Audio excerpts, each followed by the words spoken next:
Good morning. How you doing? This is wonderful, isn't it? How simplistic and how easy this is to do. It is Tuesday. You know that. You don't need me to tell you that. It is the 11th of June 2019, and this is the last time I will be using the laptop microphone to do this. I had no intention of spending any money on this nonsense whatsoever, but I'm going to. I've been consulting with my pals who are much more au fait, much more in tune with doing these live YouTube streams, and I've ordered a microphone specially for it, which will arrive today and I'll be able to use tomorrow. No intentions of spending any money on it, but anyway. So I've got a microphone and I'll use it tomorrow, and it'll sound a little bit better. It'll sound more like I'm in the room than it does right now. You all right then? You good? It's cold here. It's been a miserable night. The forecast was accurate, wasn't it? The country was deluged with rain over the last 14, 16 hours. And we got it up here in Manchester, in Greater Manchester. So it's been miserable, and it's actually been cold. And I'm not somebody who ordinarily suffers with the cold. I've got a good tolerance for that, but it's been miserable and it's been pretty cold. So there you are. But there you go. So this is the newspaper review. I don't know what to call this, live stream, and we'll look at the front pages of the UK's papers today, and inside those papers, and also on the web news bureaus like RT.com and Huffington Post. There's some interesting stuff today, and we'll check out one or two of those things as well. Going to try and keep this to 35 minutes max, because it's a busy old day with the radio show, of course, at 5 o'clock every day as well. So yeah, I've ordered a microphone for this. Not going to do anything with chroma key or green screen or anything like that, but there'll be a better sound on this tomorrow. Right. Shall we look at the papers then, eh? Let's look at the papers. Start with the Daily Express. Why not? The Daily Express is not happy about the announcement that the BBC would be scrapping automatic free television licenses for the over 75s. This came up on the radio show yesterday, and apparently Theresa May, who's really finished, isn't she? Her time is up. May has been saying she's very disappointed with the BBC making this decision. And it's about credits for pensioners, and the BBC saying it's unfair that all pensioners would get it. Some pensioners can afford to pay it, and all that nonsense. And I won't dwell on something that I've talked about quite a bit, but there is a very subtle and sophisticated move to transform the way we think about older people. There really is. I know it sounds ridiculous using an isolated story like this to talk about that, but I've tried to put that into context before, and it's just my thought process. But a number of things have been happening in recent times, particularly around younger folks, university graduates, high school leavers, to kind of convince them that all that's wrong with the world can be traced back to the sins of their parents and grandparents. And there's a lot of evidence to support that. It's the demonization of old people. Can't get a job, can't get a house, it's the old people's fault. And much more besides. You know, you fed up with Brexit? Well, it's the old codgers, it's the old racists with their decades-old prejudices. It's their fault that you can't get ahead, that you can't get on the housing ladder. It's the old people. Look, I know, again, using this story, you might think it's a stretch, but no, we are being subliminally transformed, changed into not liking old people very much and not valuing them. And that goes against thousands, maybe even hundreds of thousands of years of human practice where we valued old people, where we understood that old people have been around. Old people, it sounds terrible, isn't it? Old people, senior people have been around and have learned. They've made mistakes. And maybe if we listened to them, they might be able to help us avoid making some of the mistakes they made around building their lives, housing, education, community. A lot of cultures in the world today still value old people and place them near the top of the hierarchical structure of their communities, but we don't. I remember many years ago when I used to have hair. I don't like to talk about it. I used to have hair, and I had a Libyan hairdresser, and he was a lovely guy called Salah, and he used to have his hairdressing salon. It wasn't a salon, really. It was on Yew Tree Road in South Manchester. And Salah was a devout Muslim, but he strangely was married to an English girl who wasn't a Muslim. A fascinating story. I wish I'd known Salah. I wish I'd been, at that stage I was on a mini break from radio presenting. I wish I'd put him on the programme, and I've tried to find the man because I lost touch with him. He would have made a fantastic interviewee for the Richie Allen show because he was a devout Muslim. It sounds like a contradiction in terms, but he was married to an English woman who wasn't a practicing Muslim. He didn't care what his imam or his fellow Muslims thought about that. They had children who were being raised to make their own minds up. This is all true. And he was an interesting guy. I remember once or twice I went to see him and he was in the middle of one of the 5-a-day prayer sessions. But anyway, he used to talk about the UK, and the only thing that bothered him about living in the UK, having left Libya, was us putting people in homes. And I used to argue with him about that. He was very much against that. And I used to say to him, Salah, some people are not able for it. They're not set up, and they're not financially in a situation to care for their, parents who might have Alzheimer's or might have other issues. But he wouldn't hear of it. He said, when we come into the world, we are helpless, completely incapable of helping ourselves. And the duty of care then is on you when your parents are vulnerable and unable to care for themselves. They shouldn't be put in homes. We used to have these conversations. That was a rather bizarre aside, which I hadn't planned, but there you are. That's the Express. Let's look at the Financial Times. 10 Tories line up in battle to replace May in Downing Street. There will be a ballot on Thursday, and I'm not sure how many will be eliminated in the ballot on Thursday. What do you mean? They're supposed to know, Richie. I know. I didn't read the entire story this morning, but there's 10 anyway, and if you want to find out who they are, some of these newspapers are free. The Financial Times isn't, but you can read The Guardian for free online. You can read The Independent, and you can read the Daily Mail online for free if you want to find out more about that. All right, the Financial Times there. Want to look at The Guardian? Let's have a look at The Guardian. I will read the comments, by the way. Thank you. I will read the comments. Let's have a look at The Guardian there. Here's The Guardian.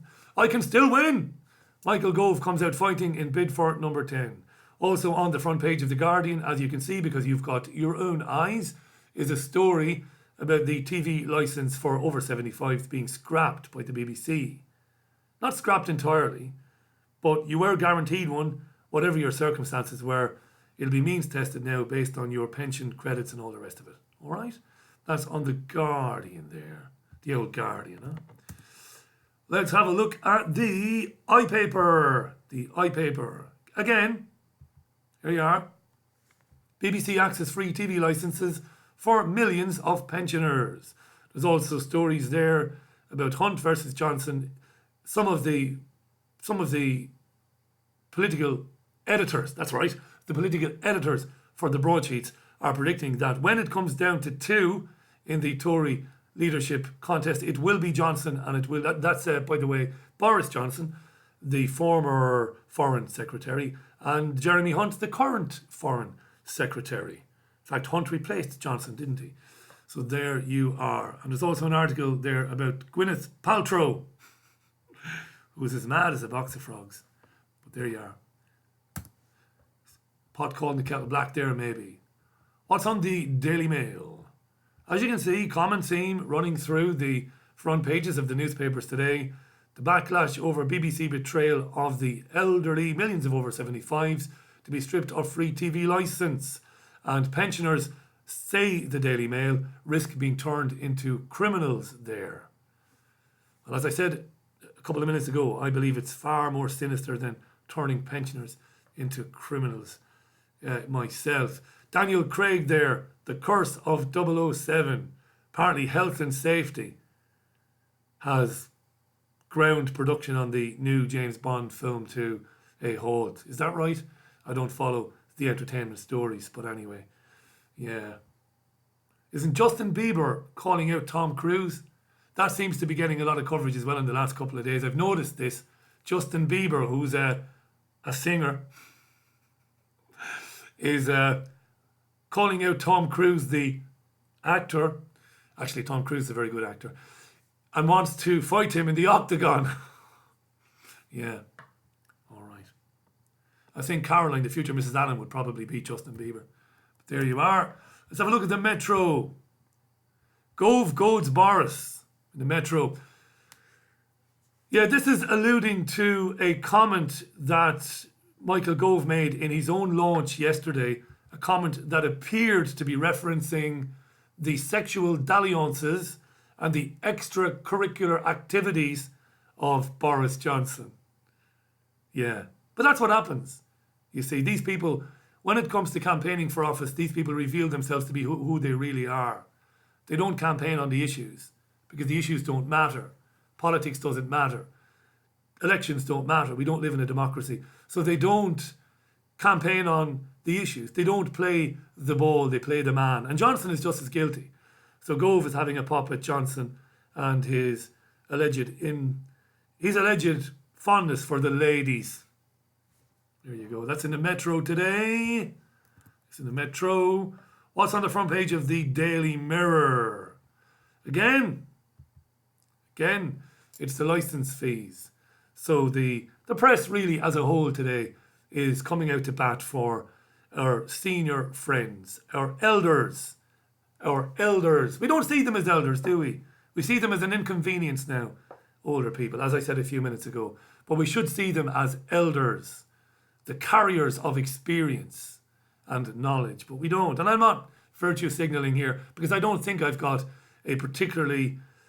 My demographic is 25 to about 45. That's my demographic. I don't think I've got a lot of older people listening to me, so I ain't trying to curry favour with anybody. But I think it's true. I think it's true what it is I am saying. Before we look inside the papers, let me do the rest of the front pages. Then I'll go to your comments. All right?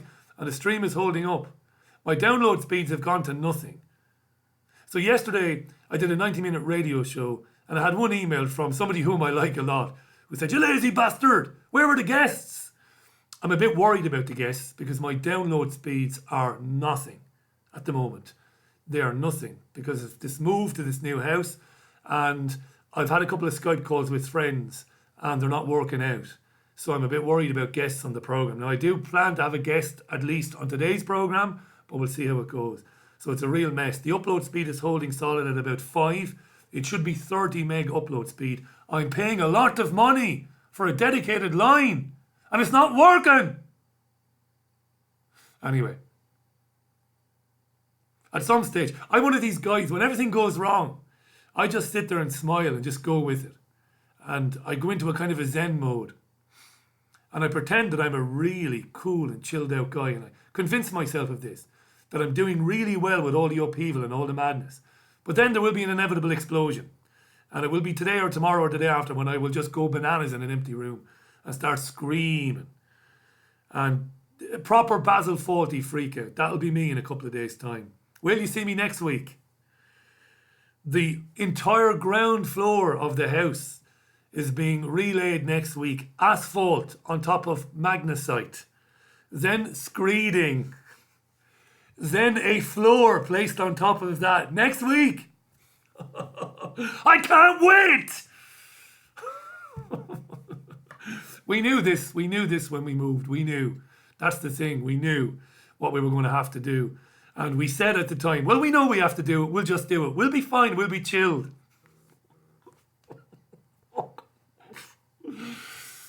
Oh, that's the Mirror. What other presenter of my experience gives you this much? Nobody gives you as much as this. As much of an insight into his personal bullshit as me. Let's have a look at the Star. Hot, hot, hot. 3 guys are chasing Molly May. Love Island. Are you watching Love Island? Don't lie. No, of course you're not watching Love Island. Beautiful game. Twitter morons call Olympic heroine sexist for dishing out compliment. This is this crazy mad world we live in. The Women's World Cup is on at the moment. Thank God for soccer, for football fans like me. Thank God we've got football to watch in the summer because we don't get enough of it the rest of the year, you know. We only have 2 matches a day, 7 days a week for 9 months, and we can't cope. But the Women's World Cup is on, which is great. England expected to do well there. France, of course, Caroline, the future Mrs. Allen, interested, of course, in the French ladies. And it's great to have the games on. And a former Olympic hockey player, what's her name there? I've forgotten. I wrote it down. I can't see. I'm blind. I can't see. What's her name? Anyway, she's a woman, and she was watching the coverage of the football and looking at the ladies. So you've got Gabby Rosalind there, Gabby Yoris. She was Gabby Yoris. Is she Gabby Rosalind now? You have Alex Scott there, who used to play for Arsenal, and I can't quite see who the other 2 ladies are. And the Olympic hockey player, the female Olympic hockey player, was saying it's beautiful, that the women are beautiful, and she's been called out for sexism on Twitter. This is how it all ends. You can't say things like that. You can't say that it is beautiful, that the women are beautiful. But they are beautiful. Of course, if I said it, there'd be murders, wouldn't there? If I was watching it and I tweeted out, God, those girls are beautiful there, there'd be murders, despite the fact that they are attractive women. But, you're dismissing their punditry skills. No, their punditry skills are, well, they're okay. They're good. They're talking about the game and they're showing highlights and they're discussing it. But, so this woman was called out for sexism. Some feminists jumped all over her and said, you can't say stuff like that. You can't say now, ladies, you look beautiful. Even though you might think they do. Think long and hard about everything that you are possibly planning to say before you say it.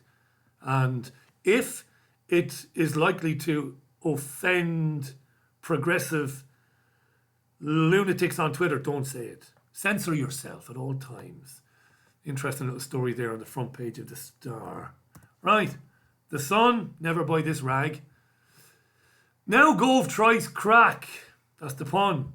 Again, it's about Gove's launch yesterday and his wisecrack, if you want to call it that, about Boris Johnson's proclivities. Social proclivities. There you are. So that's the Sun. We've done that already. We'll do the Telegraph and the Times, then I'll read your comments. We're already running over here. The Telegraph. Gove tries to deflect cocaine row with desperate taunt at Boris. Again, same story. Made a cheap, snide remark at Johnson, did Gove, and it's been covered. Also on the front page of the Daily Telegraph, I might revisit this on the radio show if I can get comment. MPs want to ban gagging orders on those accused, or MPs called for ban on sex assault gagging orders. So they want to remove gagging orders that protect people who have been accused of sexual harassment before they are sent to a tribunal or before they are tried for the alleged indiscretion or harassment. This is a dangerous thing, right? And I'm not protecting or seeking to protect men or women or anyone who harass people. But everybody's got the right to a trial or to face their accusers. And I think it's unfair, before anybody is found guilty of anything, that their name is plastered in the national press and their name is alongside the term sexual harassment, because it's poisonous. I think it's unfair to do that. Victims can be anonymous, alleged victims, and I totally understand that. I really do, and appreciate it. But those accused of something, not yet found guilty of something, can argue legitimately that putting my name in the newspaper and in the same sentence as sexual harassment is unfair. It is prejudicial to me. And I think there's a discussion to be had there, right? Maybe my female listeners might disagree with me, and they're welcome to come on the show and take me on. And on the Times then, we'll leave the front pages here. Tory rivals denounce Johnson's tax giveaway. This is ironic. Jeremy Hunt, Foreign Secretary, Dominic Raab, the Karate Kid, and former Brexit Secretary, have been taking a pop at one of Boris Johnson's pledges. Johnson saying that he will take, what did he say exactly? That he will raise the threshold at which you would beginning, say it right, okay, the 40p in the pound threshold. Johnson would raise that to earners earning 50,000 and over. Not sure exactly what it is, because I don't earn that kind of money, and I know you don't either. But apparently at the moment, is it 40 grand?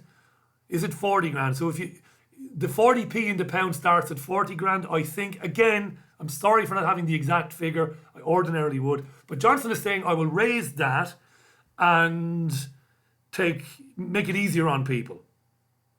Wealthier people. It's what Tories do. But it's ironic that Raab and Hunt are screaming about this, because those lying feckers are not interested in raising lower income earners out of, or taking them out of taxation. They're not. Of course not. Don't give a damn about people on the margins. It's the wealthiest in society these people represent. They don't represent you or me. So those were the headlines on the front pages of today's papers. Before we look at one or two of the stories inside, let me go and read some messages. Hi to Terry Haynes. Hi to Stuart. Hi to Geraldine Mitchell. Hi to Chris Brown. Good morning, Chris. Hi to A-Dog420 in Seattle. Still up, still in the middle of the night there. How you doing, A-Dog? Alex Dunn to Eloise Mack. How you doing, Eloise? To Stuart Minnar, to Ellie Larkin. Good morning, Ellie. To Yupkek Kresimir. Yupkek Kresimir. Good morning, mate, or good evening to you, as it happens. Good morning to Danny Warden. To Evrev Designs. To Mercy and Golden Age. To Cocabelle. How you doing, Cocabelle?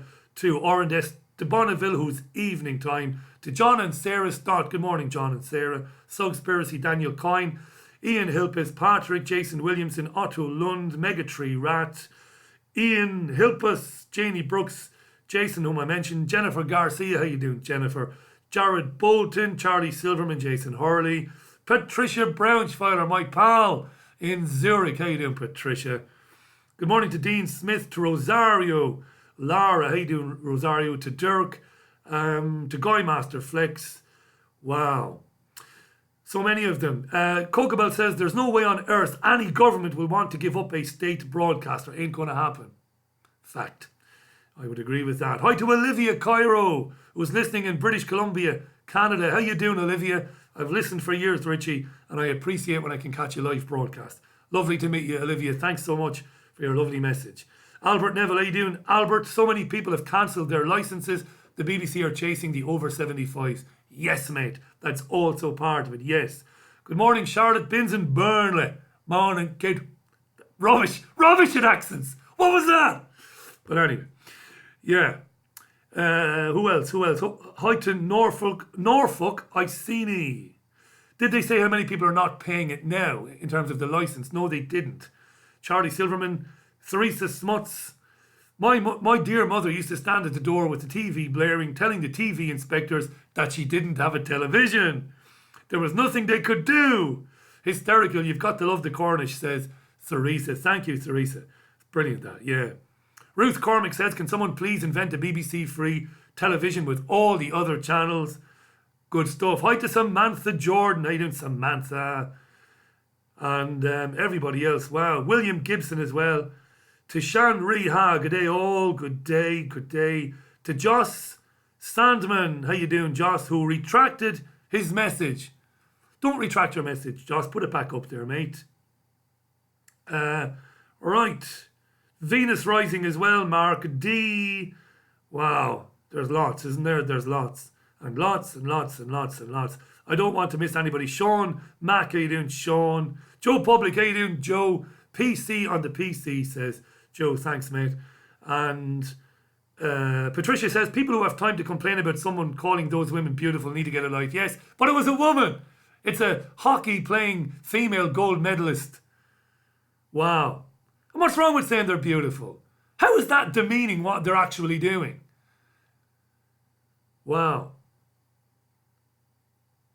Gabby has been presenting sports on the BBC for years. She's a brilliant presenter. I'm not virtue signalling. Remember, I'm the guy who got pissed off that they kept putting Alex Scott on Sky and on the BBC. And I said, Alex Scott is a good analyst. She's very well spoken. She's very presentable. I like her.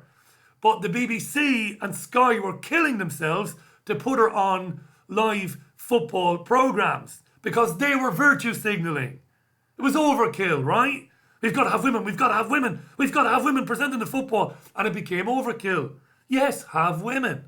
Because 99.99% of football fans like me don't care who's analysing it, so long as they know what they're talking about. And Alex Scott does know what she's talking about. As does Sue, whose surname I can't remember. She's got a really amazing, happy face, short-haired girl, often on Sky Sports News. She's got a Brummie accent. You know what I'm talking about. She played professionally as well. She's brilliant, full of energy, and they're great. So put them on merit, right? Right. Nobody cares, do they? Hi to Kim Singh. Good morning, Kim. Philip Blair is in Washington State. How you doing, Philip? I'll be here all day. Hi to Wilco from Mottram. How you doing, Wilco? And Lord Branstey. I've got to stop here. Angie Wright hasn't had a TV license for 5 years. 5 años. Never watches television. Not missing anything on the contrary, says Angie. Thank you. As Breeze says, the BBC knows that the old always pay their debts. I've not paid the RTE tax since 2009 after hearing that Jerry Ryan refused to take a pay cut in his £500,000 wages. Euro wages. Yes. Good. Right, thanks for those. Don't think I missed anybody there. So we saw the front pages. Before I run out of time here, and I've already gone over, right? Let's have a look at one or two of the stories in the papers. And then we'll move on. On the Twitter storm about the Olympic hockey playing woman saying that the women were beautiful, I want to give a nod to Hayden Hewitt.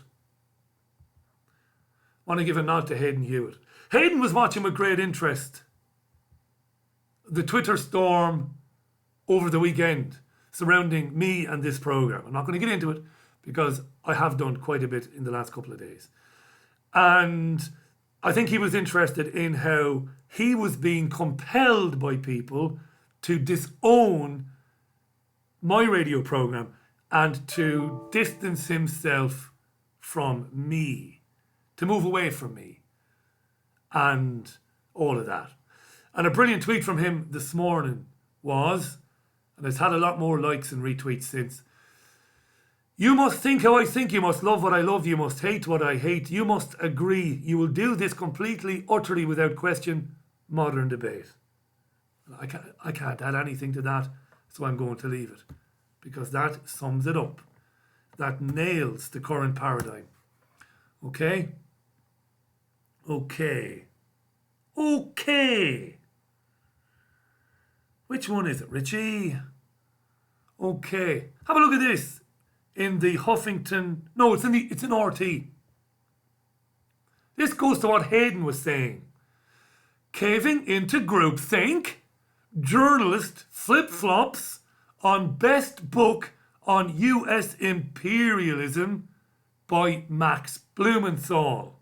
Blumenthal's got a book out called The Management of Savagery, and a British journalist called Grace Blakely liked the book, said that the book was the best book she's read all year, and described its contents as an excoriating indictment of US, British and French imperialism in the Middle East. So that's a wonderful view. That's a stellar review of Blumenthal's book by Grace Blakely.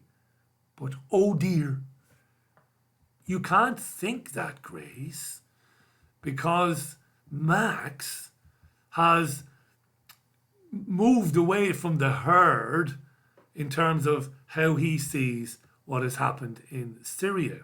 So Grace, having been trolled unmercifully on Twitter because she said she liked Max's book, then disowned the previous review she had put forth about Max's effing book. It's just come to my attention that someone has screenshotted a tweet that I deleted the other day about a book I read. I praised the book before deleting the tweet after being made aware of the author's apologism for Assad. So the lying fucker obviously didn't read the book anyway. She was a sycophant. This is the media in 2019. The sycophantic slags. That's a Morrissey line. I'm not calling her a slag. That's a line from the Smiths. The sycophantic slags all say, I knew him first and I knew him well. Sycophantic slag. Yes, she is. Your book is brilliant, Max. You can't say that, Grace. He's an apologist for Assad, so I will delete the tweet. And I will disown Max Blumenthal. Oh, yeah. Madness. These are some of the tweets that she was subjected to.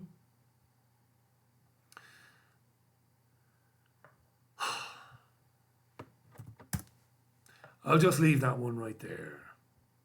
The Huffington Post is talking about dick pics today. Would make cyber flashing illegal, stop people sending dick pics. Now, I'm not laughing at this. Apparently, it's a thing for people in public. Men, apparently. Men are such bastards these days, aren't we? All of us, me included. Apparently, it's a thing to be in public, like a restaurant or a bar, or on a train, or at a bowling alley, or at a cinema, and you spy in the distance a nice-looking young lady, and then you try and find out who she is, and then you send her cartoon pics or gifs of penises. Honest to Betsy.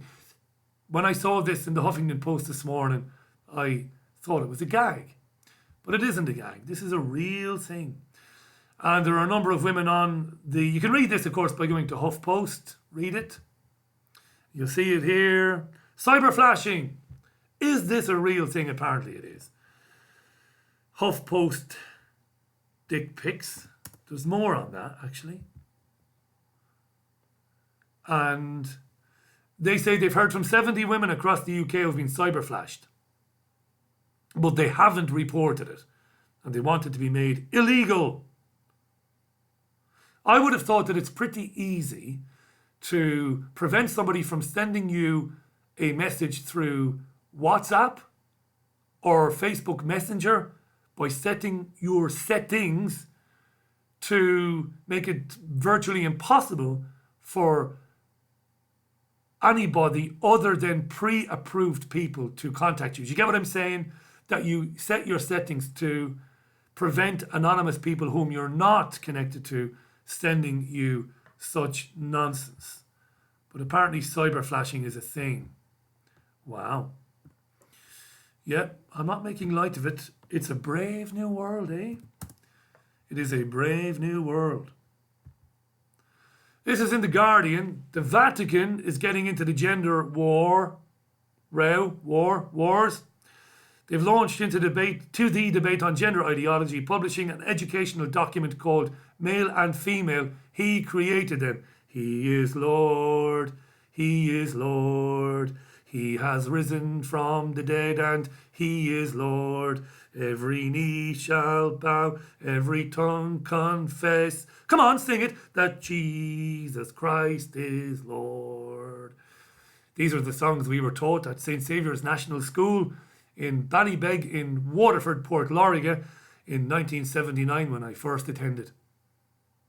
He is Lord, you blasphemous bastard. So they're getting involved. You know that in Birmingham, it's all kicked off over the last few weeks about the new guidelines, the new curriculum around teaching LGBT issues to 4 and 5-year-old children. I might have a guest on the radio show today from the community talking about that. At least I hope I will anyway.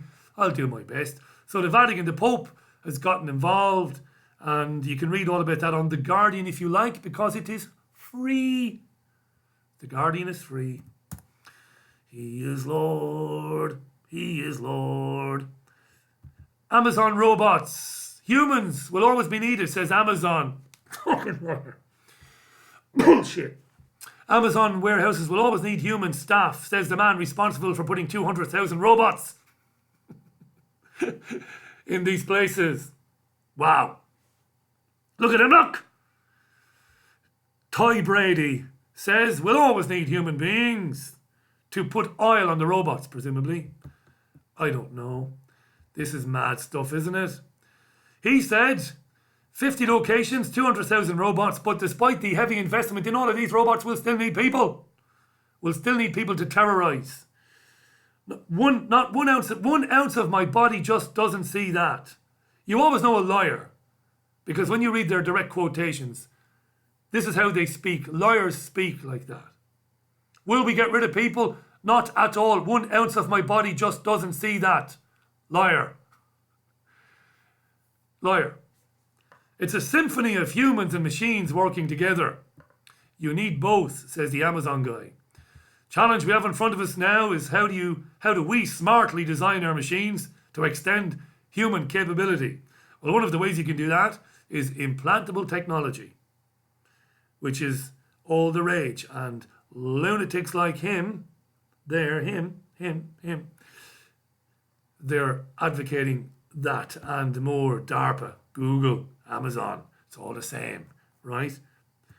Serious stuff that. What else do we have? What else do we have today? What else have we got? Speaking of tech and lunatics, Jack Dorsey says Twitter is going to help small businesses survive on the high streets of the United Kingdom. He's absolutely willing, is Dorsey, to support small British businesses that are struggling to survive in online competition, amid online competition from the likes of the aforementioned Amazon. So here he is. How's he going to do that? Through furthering the cashless society agenda. He believes financial payments technology could help small businesses in an era when consumers are increasingly turning away from cash. They're not increasingly turning away from cash. They are being pushed in that direction. It has been taken out of their hands. We know this, right? And guys like Jack Dorsey, who didn't come up with Twitter, by the way. You know this anyway, don't you? So he's got a program called Square, which apparently is going to help save the high street, keep the pubs, the restaurants open, and all the businesses as well. Cashless society. Cashless society equals later on social crediting, equals the establishment, the system, the hierarchy, able to switch you off and disconnect you by way of punishing you for stepping away from the predetermined code of conduct and behaviour expected of every good citizen. You stray from the herd. Did you call a transgender woman a man on Twitter? You're not going to the cinema for a week. We'll stop that. And as my friend and colleague Hayden Hewitt has said before, this will be policed by corporations, not by governments. We've seen this before with people not being able to go to concerts, to buy concert tickets, because it was the promoters and the sellers of the concert tickets were made aware that a potential customer had views that were unpalatable. This is where it all leads when you go down the road of a cashless society. Said it before. That's not new, Richie. I know it's not new, but you've got to keep saying it until it gets into people's heads, right? This is in The Guardian today. Dennis Campbell, children aged 5 and under at risk of internet addiction. Nothing new here. These warnings are getting more and more urgent from charities like Bernardo's, which I don't like at all, for a lot of reasons around forced adoption. But they are right. It's destroying children's ability to communicate with their parents, to communicate with other children. It is having a physiological effect on the makeup of their brains, and it is preparing them for a transhumanist, post-human society. It is deadly dangerous. In The Guardian today, massive issue connected to the rollout of 5G as well, of course. Is there anything else? There is. There is. But I've got to go because there's things to do. And there's a madhouse to deal with. In the meantime, before I do the 5 o'clock live show, Joe Public says, what will billionaires do in a cashless society? Very good question, Joe. They won't be affected by it. Philip says, I miss Johnny Cash, the man in black. 2-6, Richie should get that working on his main website, whatever that is, because I'm going backwards now, not forwards. John and Sarah say, I was raised a Catholic and had to sing that guff at school back in the 80s as well. Jesus Christ is Lord. I'm getting bad flashbacks whilst crooning. He is Lord to myself now. Damn you, Richie. Good stuff. Hi to Jesus Jones. I hope it's really you, Jesus. Former Top of the Pops stalwart back in the day. Geraldine Mitchell as well. All those religious songs. All those religious songs. If I think about it now, they'll all come back to me from our brainwashing days. Cocobell says, Our Father who art in heaven. Which art in heaven, Cocobell? But you're right. Who art in heaven? Deliver us from Richie Allen singing on the radio. Absolutely right. You're damn right. No more of it. No more of it. Don't sing, don't sing, don't sing, don't sing. It was nice chatting with you this morning. We will talk at 5 o'clock today. I might have guests. If the upload speed holds, and it did for the live stream yesterday morning, but by the mid-afternoon I had no upload speed. None. If I can't get a guest on, I will come on for 90 minutes and I will bore the piss out of you with audio and with editorial around the day's news programmes. That's what I will do. And if you feel like having a piss bored out of you, join me at 5 o'clock on the Richie Allen Show, live on richieallen.co.uk, on Fab Radio 2, triggerwarning.tv, and all the other platforms as well. It's now coming up for 10:15. This has gone on longer than I hoped, but there you are. I tend to run my mouth. See you at 5. Bye for now.